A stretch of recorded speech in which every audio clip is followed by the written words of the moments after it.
A few years ago, I was at one of the lowest points of my life. My wife had left me, so I was alone, heartbroken and depressed. I don't have many friends, so I had nowhere to go. I would just walk around stores for hours, so I wouldn't have to be at home by myself thinking about how shitty my life was. I very nearly committed suicide on more than one occasion, but somehow talked myself out of it. During this time, I happened across an adult webcam site that I would hang out on, not only for the obvious reason, but also because you could actually chat with people. Eventually, I started broadcasting myself. If you've never been to one of these sites, think Twitch, but with nudity. People can view your cam, tip you, and subscribe to be notified when you're online. I didn't have many people in my room at first, but eventually I started getting a few anonymous viewers, and it was kind of exciting that someone was watching me. Before long, I was up to dozens of viewers and some subscribers.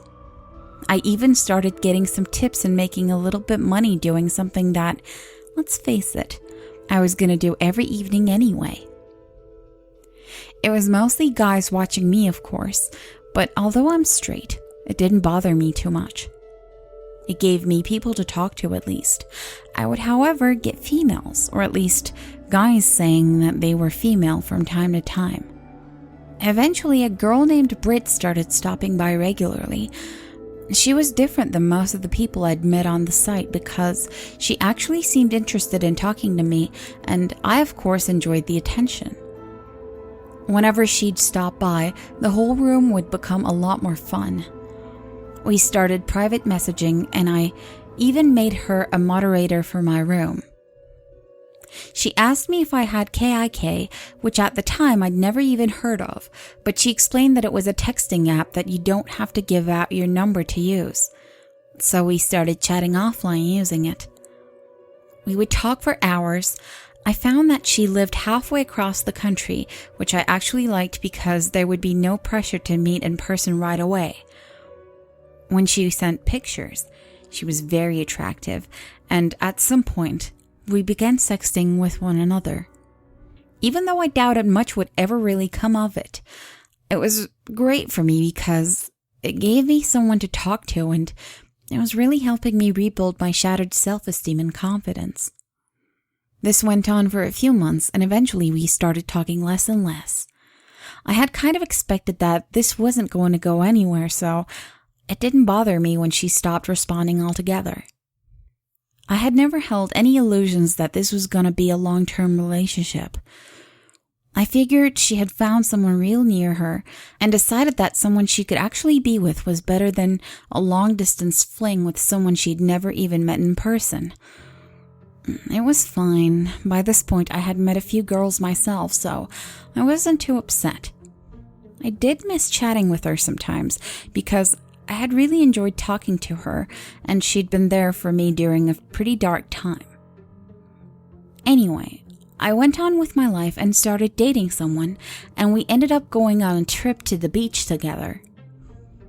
A couple of days later, I got back. I got a message from Britt asking if I was in Florida. What the fuck? How would she know that I was in Florida? I said no, but I had been there last week. She said she was there now and we must have missed each other. We talked for a bit. She asked me where I had stayed and told me she was just down the street from that hotel. When I told her that I had been there with someone, she got pretty upset and then stopped messaging me again. I was a little confused and more than a little weirded out that she had known where I had been, but I didn't think too much of it.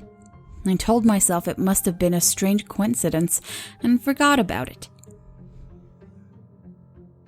Then, things took a turn for the worse. A few weeks later, I got another message from Britt late at night after my girlfriend had gone to sleep. Who the fuck is she? I had no idea how to respond to her.